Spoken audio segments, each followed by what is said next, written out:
when I talk in front of agency groups, I talk about that. It's like, hey, if this isn't good for you, then that's fine. If it isn't good for us, then that's fine too. But what I would do is if I was smaller, I would absolutely look at my competitors as well as like there's no SEC violation for an agency that's 500,000 to merge with another one that is in the same space, serving the same customers. Instead of fighting against each other, just merge together. Like, right. It would be so simple. Though I think a lot of folks don't really think about it that way. They think I'm going to grow organically as opposed to, merging with my competition or buying them out potentially. Our guest today is Ralph Burns. Ralph was a speaker at our event. He's involved in a lot of different things. Ralph is the CEO and founder of Tier 11, who at one point they had an 8-figure exit. Ralph decided to turn that down because it wasn't going to have a big enough impact on the people that he cares about and the people in his company. So he's continued to double his business and double it again, not only through growing organically, but also through acquisition. And Ralph is also the host of Perpetual Traffic, which I believe has had about 15 million downloads. This man has a ton of knowledge. He's very giving, and I'm really excited. So without further ado, let's welcome Ralph Burns to the $1 Million Agency Podcast. How you doing, Ralph? I'm doing great, Patrick. Thanks for having me on today. Yeah, man. I'm thrilled to have you on here. I've had the pleasure to hang out with you in person at a couple times out at an event in San Diego. And then you came and you spoke at our event in Orlando, our Mansion Mastermind. But for our audience out there listening, I'd love for just start off with who is Ralph Burns? And where are you now and how did you get here? Yeah, it's good. It's a good question. I oftentimes ask myself, how did I get here? So we'll set that sort of esoteric, conceptual question aside. But I was basically a misfit from the corporate world. I mean, that's really sort of how it all evolved. And on my 9th wedding anniversary, after working, a very successful, multi 6-figure a year job, company car, expenses, seemingly at the top of the world, I was absolutely miserable in the work that I was doing. And my wife, knowing this and knowing who I was, she said, there's got to be something that's better for you. So our 9th wedding anniversary, she gave me the book, which, a lot of the people that are probably listening to this book or listen to this show have heard of, or maybe even seen the podcast on, was Tim Ferriss's The 4-Hour Workweek. When it came out, it was novel. And I was like, she's like, yeah, you should either read it or listen to it. So I had a very long commute. I was commuting 5 hours round trip to my job from Cape Cod up to Central Square, Cambridge. I'm a Boston kid. And I was spending 2.5 hours each way. My boys were 2 and 4 at that point in time. And I'm spending all this time in the car, working this job that was making money, making ends meet. And I was absolutely miserable. So I listened to this thing over and over again. And I was like, I'll be damned. Like, people are making money on this thing called the internet. So I got to figure out a way to do that. So the easiest thing for me to do at that point in time was, well, why don't I start an online business? And I'll do it in a space where if they catch me, they won't fire me. Well, they ended up catching me and they did fire me. And that was the end of that. But I realized when I created that blog and when I did all that internet marketing for that blog that I started, which is still actually active, it's called salesmanagementmastery.com. I think we just kept it active. We pay the bill every single year. Is I loved the marketing. I didn't really like the subject matter as much. So I figured, because I was a district sales manager, I was a regional director at that point of sales. Like, if they found out about sales management mastery or whatever, like, they'd be like, cool, that's great, you're bettering yourself. But they looked at it as moonlighting and they figured out a way to fire me. So anyway, long story short, I was fired and I didn't have anything, like the business was not making any money. So first thing that I did is I sort of figured out, well, there's this thing called affiliate marketing. I had no idea what it was. So I started selling other people's products. As a result of that, I got really good at media buying. I was ending up spending well over 6 figures a month on my American Express card, which was really good points back then, on ads, and then arbitraging those ads on offers. And a lot of those offers were in health and wellness, like penny auctions, e-cigarettes, like lead gen for work at home, like a lot of kind of slimy, sleazy areas. Yeah. But it taught me how to do all the things that I'm still doing to this day. that industry kind of blew up as the acai colon cleanse area, like in 2011, 2012. A lot of FTC involvements. Thankfully, I dodged all that. And then somebody asked me, hey, can you do the same thing for me? And literally, that was my first agency client. And I've been doing it sort of like since 2013, 2014, ever since. Focused initially on Facebook ads. We were the first Facebook ads agency on the planet. It was me and two other guys. But now there's thousands of them, probably hundreds of them that are listening to this show. And then we've diversified since then. And the company that I run is called Tier 11. If you're familiar with that. And then we have a top 10 marketing podcast called Perpetual Traffic, which I've been doing for about 8 years. So that's sort of my story in a nutshell there. Yeah. I love this. It sounds like you were hating life and then you were forced into a better life with this. I was. I had no choice. I mean, I think that was the second time I got fired, by the way, Patrick. So it was like, my wife was like, this seems to be a trend going on here. You should probably start your own business. And she was like, oh, by the way, when you start it, I don't want you to have an office because I want us to travel with the kids. I'm like, huh? Well, the whole 4-Hour Workweek book was all about that remote, like what we take for granted now. Remember 13, 14 years ago, that was kind of groundbreaking. The point is that we created the first virtual, as far as I know, first virtual digital marketing agency, first Facebook ad agency. And we've been doing it that way ever since. And we've just continued to grow every year. So yeah, that book influenced me a lot too. When I read it, I think I read it maybe a few years later, but I had this in that book. He talks about spending 3 months in a different city and then going, because 3 months was like a long enough time period to really experience the culture, not just like a week or a weekend. So starting in 2018, 2019, my wife and I, we spent 2 years traveling around the world, and it was every 3 months we would rotate. And it came from that book. Once I read that, I was like, that's what I want. That sounds amazing.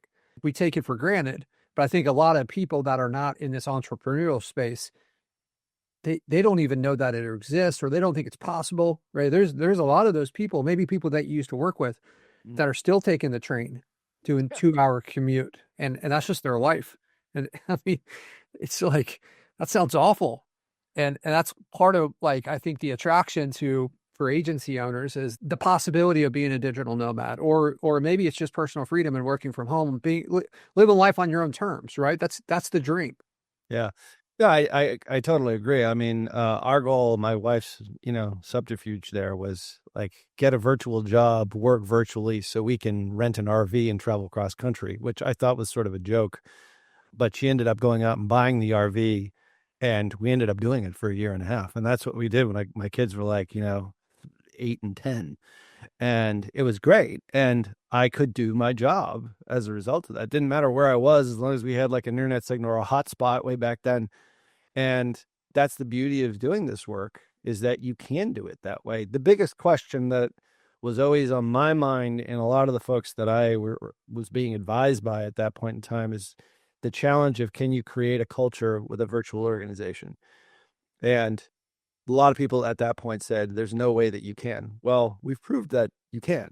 And I think it's hard to do, but I think, as long as you're consistent, you do have a underlying vision as far as where you want to head as an organization. People are pulled together by that. It doesn't matter if they're in a physical office or whether they're in a virtual environment and they're 100% remote. They're all bonded together by that vision. And we try and do that here at Tier 11, and are constantly trying to make that better and better. Yeah. This part with the vision has become such an important part as our company has grown. It's kind of like forced out the wrong people, and it's attracted the right people. And it's made the people that are a part of our company that love it, they don't want to leave, because they're here for that. They can get paid anywhere, but to find a job where they believe in the culture, they believe in the vision, they have fun at work, like, that's something special. And this is part of what helps build a successful company. So just to kind of like give us some context here, let's talk about Tier 11 for a minute. Where is Tier 11 as a company? It started out as you and like, hey, can we build a culture? And now it's grown into something that I would say is even bigger. It's bigger than Ralph Burns, right? This is a big company. It's all over the world. Can you give us a little context? Yeah, I mean, it was started really with me and a VA in the basement. I'm still in the basement, just a different basement now, and still have that VA. Believe it or not, she's still our webmaster. I mean, she's been with me ever since like the affiliate days, and even before that, when I was doing the sales management blog. So it started just that way. It was just me and her, and she would do all my creative, and she would do the webmastering, and all the stuff that I didn't want to do I would sort of dump off to her, and most of it was like dev work. And I learned how to HTML and WordPress and build landing pages and do all these sorts of things, do graphics, and then I taught her how to do it. And that was kind of the first step, is that I took a lot of the things that I was doing that I felt are scalable if I didn't do them, because they took up an inordinate amount of time and I didn't really enjoy doing them as quite as much, and then found somebody else to do it. And she was, willing, able, as well as, she really did want it. She's GWC'd it, got it, wanted, has the time to be able to commit to doing it. So the point is that was sort of the first step. And then I added more people. I added a media buyer, a guy who's actually still with us to this day. Actually, now that I think about it, that's kind of wild. One of our first media buyers, also in the Philippines, both in the Philippines. So, and he's in a support role more now, but he was my primary media buyer. So I taught him all the stuff that I was doing so I could start to scale out. And then literally, like, he created the SOPs, he videoed like the stuff that he was doing, and then wrote out the SOPs and with the eye to scale. And then eventually we went from, it was 3 people at that point, to 10, and then to 30, and then to 60. And now we're like, with our outside partners, we're well over 120 at this point, as far as individuals go. People that are specifically with tier 11 are in and around like the 50 to 60 range. We expanded way out to like 70 or 80 folks. And we realized you can't just throw people at every single problem. There's actually systems that can make everything more efficient. But every step of the way, every time we tripled in size, it's almost like we had to break what we had already done. And that's a real challenge, I think, as a lot of businesses, is that you got to a certain point doing this thing a specific way, and now you have to change it to get to the next level, doing something very different. So every step of the way, I think, was a challenge for us, and we're still doing that now. You and I were talking a little bit before we hit record today. It's like, we are reconfiguring our sales and marketing department because they're not in alignment with how we do things now, but they were in alignment with how we did things a couple of years ago. So having that flexibility to be able to sort of reinvent yourself, I think, as a business owner, is one of the hardest things to do. And it prevents a lot of agencies that I've seen to scale. And fortunately, we've been able to do it, kicking and screaming and looking to get to sort of the next stage of our growth. Yeah, we're kind of always headed towards this plateau, right? It's always coming for us, and we get to enjoy the time for a little while, right? We've got to like fix the sales, and then things start to go again, and then, oh, look, here's another storm. Now we're stuck. What are we going to do? I think knowing that it's coming for you, and knowing that you didn't do anything wrong. This came as a result of you doing something right. Like, you're not supposed to have this, like, you're not supposed to have the system for every step of the way figured out from day one. You've got to, and you shouldn't invest your time into solving problems that don't exist. Right. And I think knowing that kind of makes it easier, and maybe it's less discouraging. And as entrepreneurs, especially, there's a relationship that I've noticed to successful entrepreneurs and kind of this like extreme ownership type attitude, where it's like, I'm going to own every problem here. And then we beat ourselves up if things aren't working well, but it's just a part of the process, right? It happens. You have a huge agency now, and like, it's something that you're still fighting with, right? Yeah, definitely. I mean, we still have problems just like everybody else. It's not because like we're at this size and we haven't figured out our problems. I mean, there's agencies that are way larger than us that have problems at their level, like every level. What I've realized is that, so I was like, yeah, when I get to that level, things are going to be easier. No, when you get to that level, you're just going to have different problems. And that is your job as a business owner, is to solve problems. I hate to say it, but like, that's your job. If you have a stretch where there aren't a lot of problems, chances are there's going to be some. So you should probably prepare for that and put systems and processes in place in order to prevent that from happening. But yeah, that's your job as a business owner. Like, unless you want to stay at that level, which is cool too. Like, I'm not saying everyone has to be, the next like Power Digital or Tenuity in our space, like with a couple of $1 billion valuation. Like, you don't have to be that big. You don't have to go that big.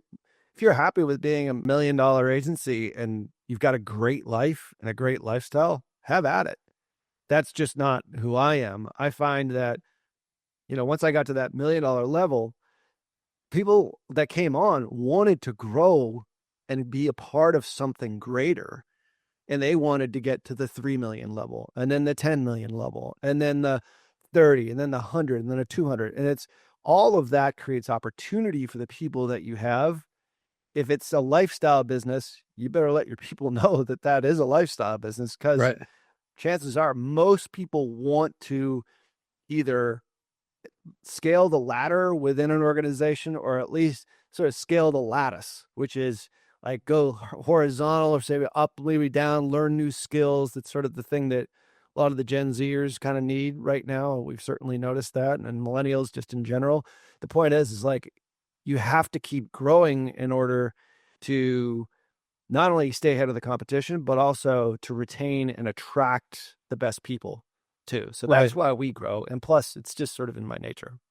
Right. Yeah. I mean, who wants to jump on a ship that's just like sitting out in the middle of the water doing nothing, like or like sinking, right? It's like, hey, we're not really putting much effort into this versus, hey, we're staying on the cutting edge and we're growing every year. We're going into new verticals. We're creating new technology. Like when we're going through interviews and we're talking about our agency and we mentioned LeadSnap and how LeadSnap is innovating with AI and automations for agencies, it's like their ears perk up and their eyes light up. They're like, you get to, like, what technology do you need? We'll help build it, and you'll be a part of this, right? So, I know what you mean. If you want to attract the best people into your company, you got to have something more than just money, right? We've talked about culture, we talked about growth opportunities and innovation.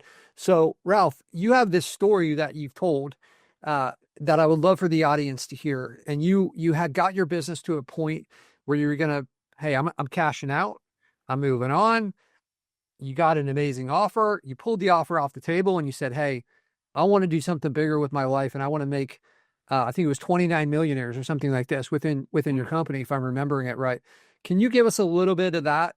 Yeah, that was about 3 years ago or so. I'm trying to think back to when, that was 2022. It was the end of 21 into 22.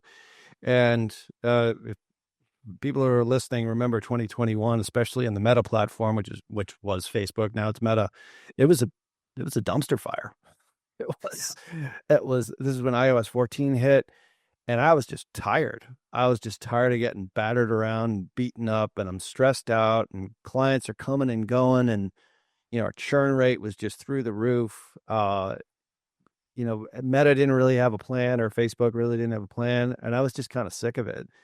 Fortunately, we had retained enough clients so that our P&L and our finances looked good, but I knew that there was something that was coming.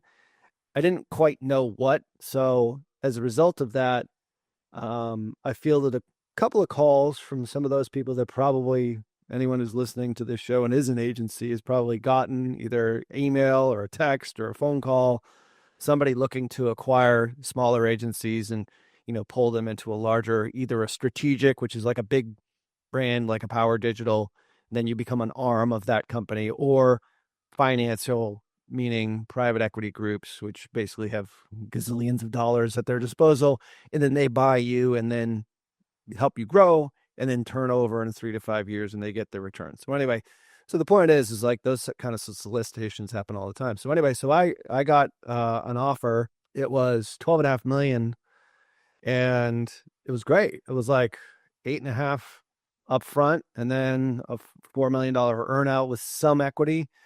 And I was like, you know what? Why not? So I took it, went through the initial process of the due diligence, and I realized that we had a lot of holes. We had a lot of holes that I was trying to cover up that we had not fixed. One of those was We were far too reliant upon one specific channel for our sales and our marketing. We were also, our retention wasn't where it needed to be. I also sort of saw a lot of our systems and processes that needed to be improved and made so that we weren't just throwing people at every single problem, which is just a common issue with a lot of agency owners or just business owners just in general. As a result of that, our margins kept sort of continuing to sort of thin. And it sort of exposed to a certain degree, like some weaknesses, but that deal ended up falling apart because they went like after another like healthcare group, but we got two other offers and those are like 13.5 and 14 million. And it would have been in that range, like, maybe not 10 million, like 7, 8, somewhere in that, like that's a good chunk of change to cash at close. So one of the calls that I was on was this guy, Ben Kirshner, who knows a thing or two about this sort of thing. He ended up building Tenuity up to a $600 million valuation. And he said to me, he's like, hey, let me talk to you after the call. I called him. I was like, holy crap, this is Ben Kirshner. Like, this guy's the real deal. And he said, fuck all those guys. Screw all those guys. Build it yourself. And here's why, is because I see in you a lot of things that I had when I was at your size, and you are not going to be the one that's going to be in charge of like your destiny. If you go down this route, you are going to be swallowed up by a larger strategic. And from what I've seen, it doesn't really seem like that's something that you would want to do. So he said, build it yourself. And he's like, oh, by the way, like when I did it, I created 29 millionaires. So I've since talked to other founders who have done similar things. I'm like, that was really powerful. So he had that kind of confidence in me just from one call. And we've kept in touch, probably not as much as we probably should. The point is that he said, build it, create it, do it on your own, but then take a lot of people with you. And that was the key, is like when I, at the 12 and a half, 13, 14, I would have been a multimillionaire, but nobody else would have been. Right.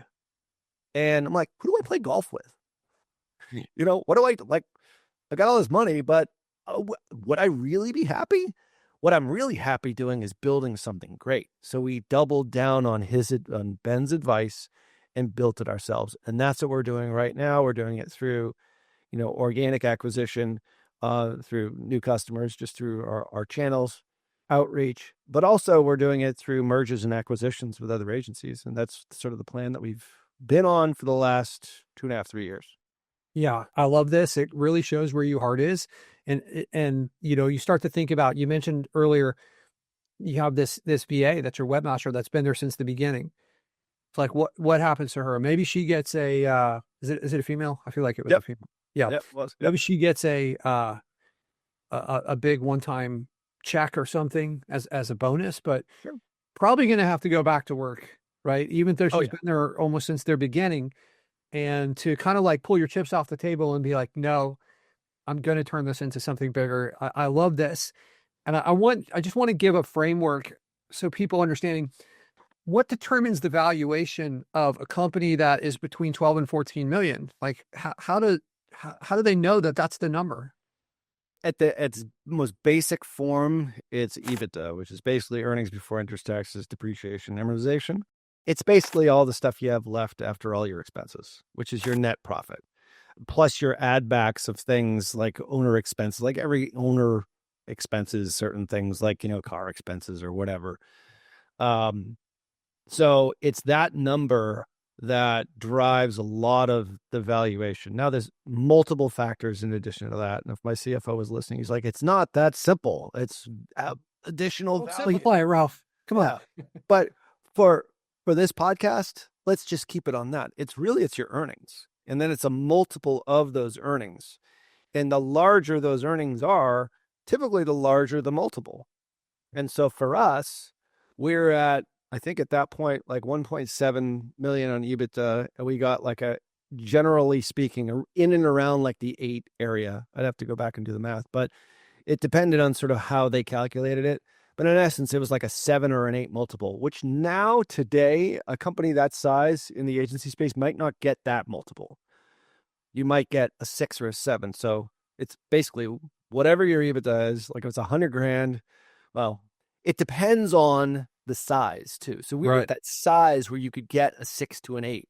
Something that's smaller than that, maybe a $500,000 or less than $1 million, you might only be able to get a 3 to a 5 multiple, which is, let's say you're turning off 500K, in earnings.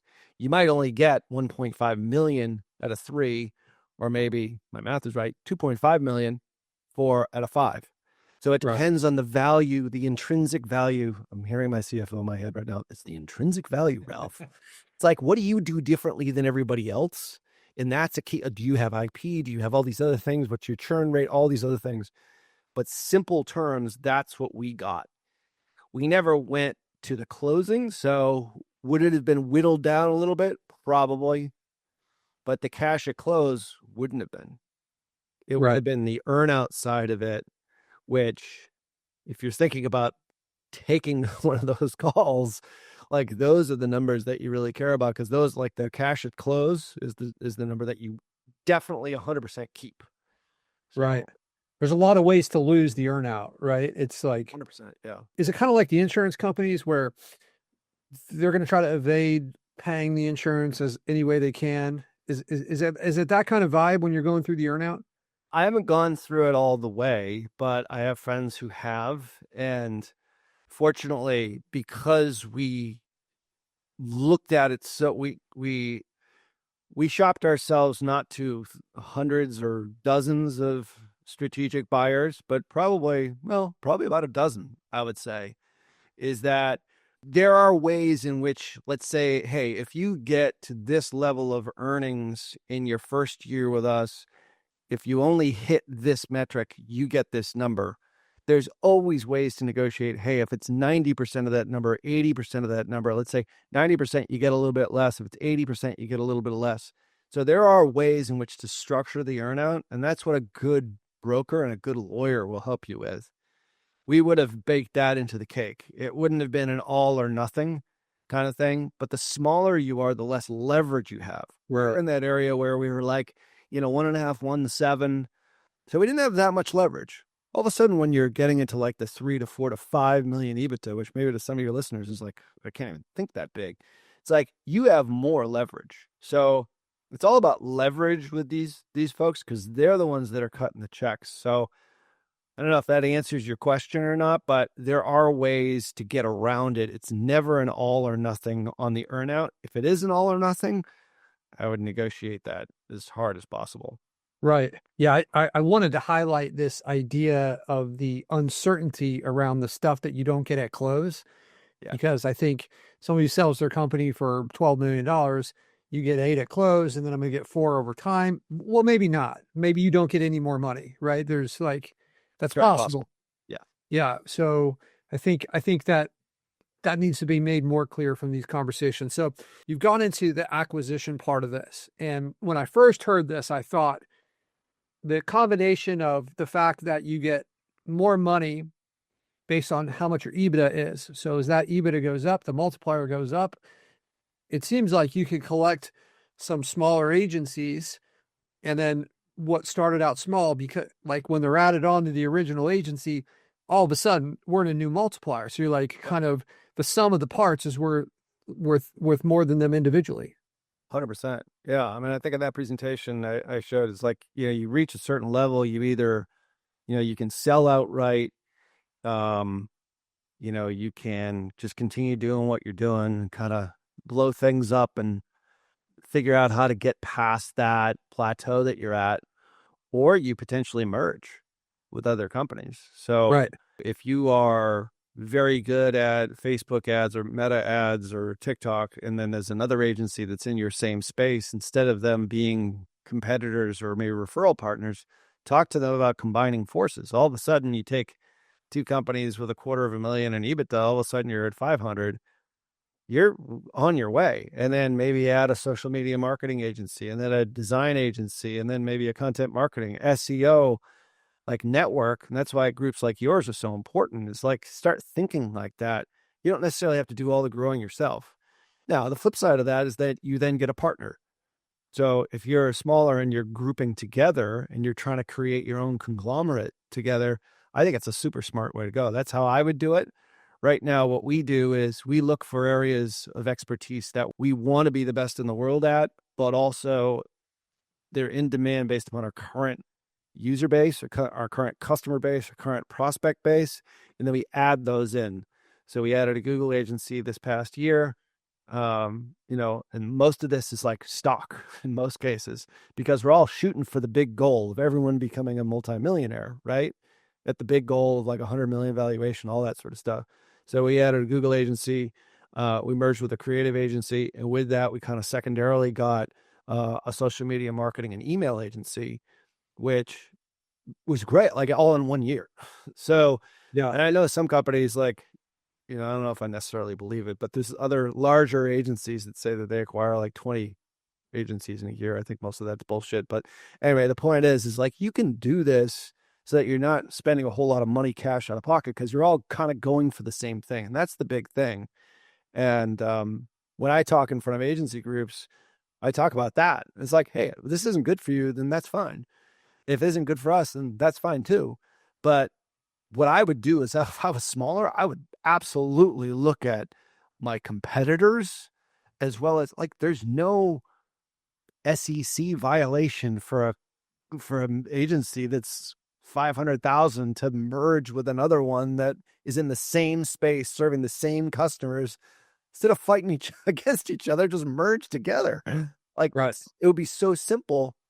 Though I think a lot of folks don't really think about it that way. They think I'm going to grow organically as opposed to, merging with my competition or buying them out potentially, depending on the size. So yeah, I think it's a great alternate strategy. This ability, when you add on, like the first example you gave with adding on some of these services, it's like you take this, you've got their clients, so you've got their additional revenue and their additional profit that's coming through, but also you have the ability now to cross-sell their services to your existing client base and vice versa, right? So it's more than just the additional profit. It's like the additional profit times what other additional services are now available that weren't previously. Yeah, you're starting to think like a private equity group, Right. which people aren't familiar with that term. Definitely Google it. But I mean, that's where all the money in the world is right now. Trillions and trillions and trillions of dollars just sitting there, like larger than the New York Stock Exchange and the NASDAQ combined. Like that's how much money is in private equity, just sitting there. So like the amount of money that's there is unfathomable. Put that aside for a second. Like if you can create your own little conglomerate in the agency space for, let's say you're a roofing agency in Charlotte, North Carolina, and there's another guy that's in Roanoke, Virginia that does the same thing. Well, like bringing your stuff together, getting somebody potentially, the key is with us is that sounds all easy, but you do need someone to merge it together. It's one of the things that we did go out and we purchased this person. He's now a very valid member, like a hugely important part of our staff, as we purchased an integrator. And you and I think you're a Gino Wickman traction fan, I believe. Yeah. We run EOS in all our companies. Yeah, that's right. I know we talked about this. So it's like that integrator, like not only do they integrate the company, but they integrate, if they have the experience, they can integrate two different companies together, and you and the other CEO can go do your visionary stuff. So having the types of people that can help you along the way, I think is helpful, and giving them a stake in the business, provided it's the right person, was the path that we went. Yeah, it's fantastic. And it's something that, I know in your world, this is common conversation, but I know from our listeners, I think it's underserved and they don't talk about this enough. So really glad we're getting into this. You had given us a little bit of a framework at the presentation that you did in Orlando for our audience about, I think there was like 4 or 5 things that we have to do. I know we've only got a few minutes left in this call, but I'd love if you can just give us a high level overview of what are the steps to building this multi-million dollar agency if you had to teach this to somebody else. Yeah, I would say the biggest thing, kind of going back to the vision thing that we talked about before, is as an organization, in order to scale and grow, I'm assuming people that are listening to this are listening because they're trying to figure out their problems in the day to day, but also they want to scale and grow and get to that next stage. So I'm going to assume that's the case. So having said that, you can't do it all on your own. And I've met like some of the folks that are in your group and other groups, and they're like, yeah, I'm doing everything. I am the integrator, the visionary, I'm the media buyer, I'm the designer, I'm the dev guy, I'm all of that. That's fine. Start off that way. Grind it out. Remember a guy that was sitting at my table, I think at one of your events, and like, cool. But think about how do you slowly and surely stop doing the stuff you don't like doing? Hiring somebody who's better than you at that particular area. For me, it was like WordPress sites. I started getting sick of building WordPress sites. I started getting sick of doing HTML. I started getting sick of doing like design work, so I hired somebody to be able to do that. Before you do that, though, think about this is if you have a staff, it's easier to do this. If you don't have a staff, this could be more of like almost like a thought exercise, but who's your ideal employee? What 3 things do they embody? Like characterize? Maybe it's you. Like take out the 3 things that you know about yourself that are so vital to the success of your business. It's much easier if you have some employees. We did this when we had about 7 or 8 people, 6 or 7 people. And so we basically went to a meeting, me and my leadership team. I'm air quoting that because it was like me and like my chief of staff at that point in time. And we on a whiteboard, we wrote down everyone's name in the company. And we said, if we could duplicate this person or clone this person, who would the one be? And so we circled one name, and she's still with us to this day. She's our VP of production, by the way.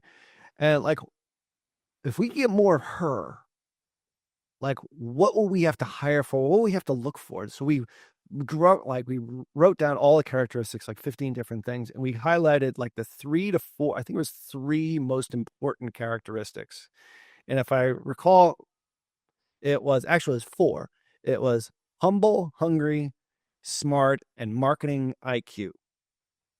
And she was humble, meaning she had healthy ego, but still willing to learn and wanting to learn.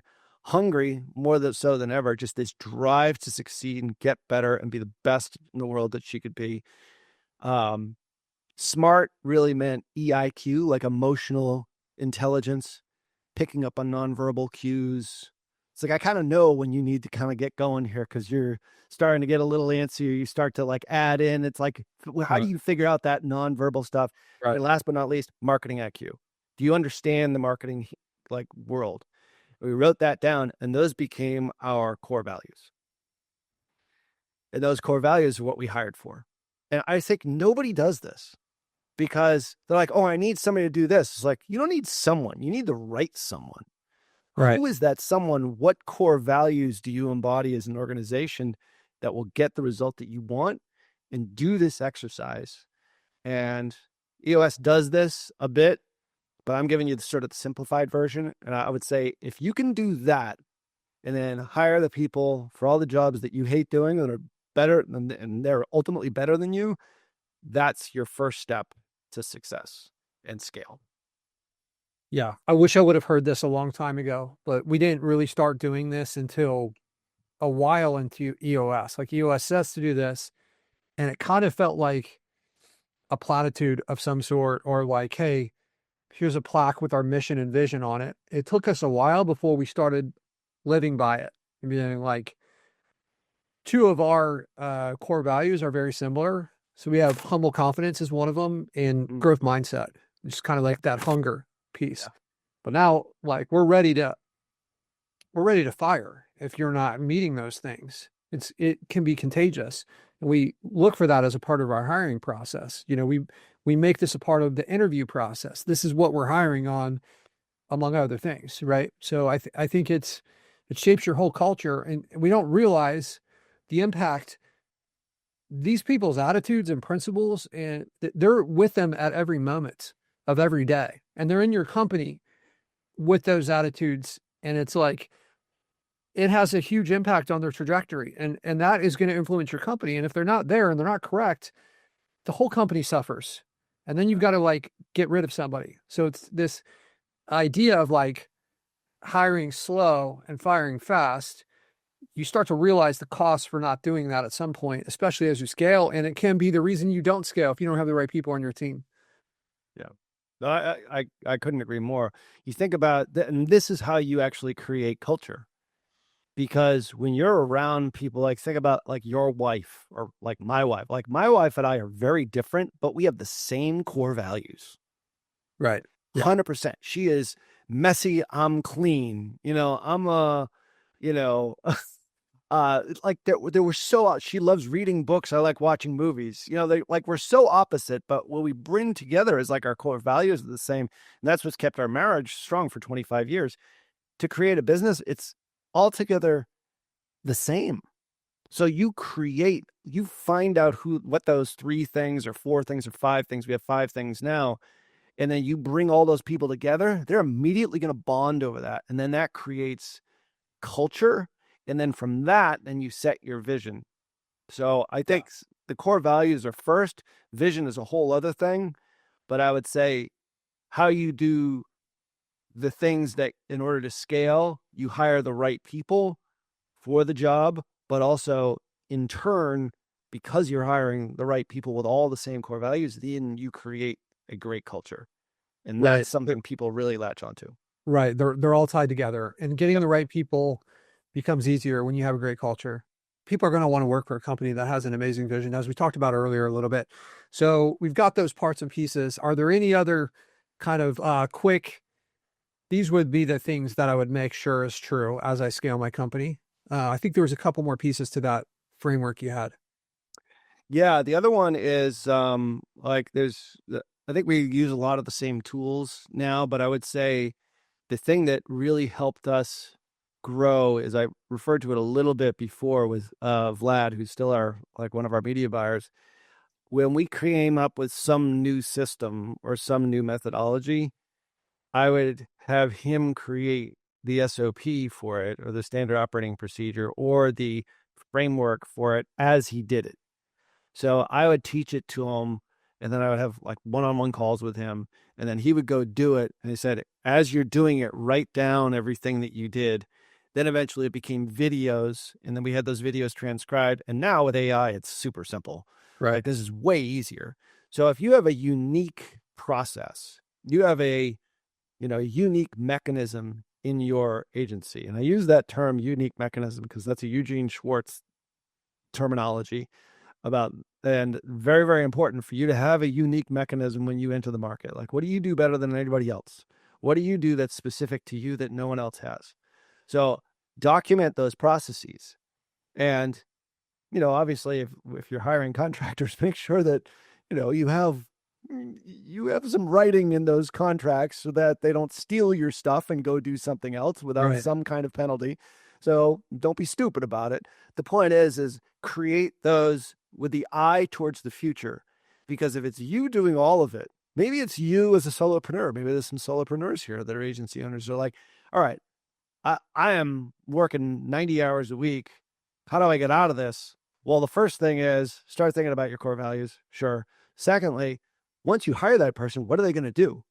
You need a roadmap for what they're going to do. So start creating those SOPs now, video it like as you're putting together your meta campaign, talk through it, and then throw it into Descript or throw it into some AI tool, and then have it create a framework for you that then creates an SOP so that people can then follow it, because you're now creating a path, like footprints in the sand for people to follow you. And so that you're not doing it all on your own. And I think that's the second part that I think a lot of agency owners get stuck with. And if you can just start thinking that way, at least now, you're going to be much better off months and years from now. Absolutely. Even if you're not ready to hire, you've got your processes in place that you're doing it anyways. It's really not that much harder to just like record yourself and have AI turn it into a framework. So, Ralph, always awesome to have to like spend some time with you, have conversations, always learn something. Really appreciate you. I got 2 questions for you here. Like, how can people contact you? Do you have any final words for these agencies that are trying to scale? I mean, the call to action, at least for me, is like follow me on LinkedIn, I suppose, is probably the first thing. The other part is listen to our podcast, Perpetual Traffic, which is a good spot. But, if you're an agency owner that's looking to, tie on to something that's maybe a little bit larger and our vision sort of resonates with you, then, you can email me direct at ralph@tier11.com. So that's pretty much the best way of doing it. Yeah. And to give people a little context, you just kind of casually mentioned your podcast. How many people have downloaded your podcast, Ralph? It's about 15 million. 15 million. This isn't Yeah. a guy working out of his basement and then that's the end of it. This has been heard all over the world. It's one of the most successful podcasts in this space. So a lot of amazing insight in there. I've been through some of the episodes. I know you recently have been going through like hiring, and I know that's something a lot of agency owners struggle with. So thank you so much for being on here. This was amazing. Really appreciate you and your time and for sharing some of your amazing wisdom. Thanks for having me on, Patric. Yeah, absolutely.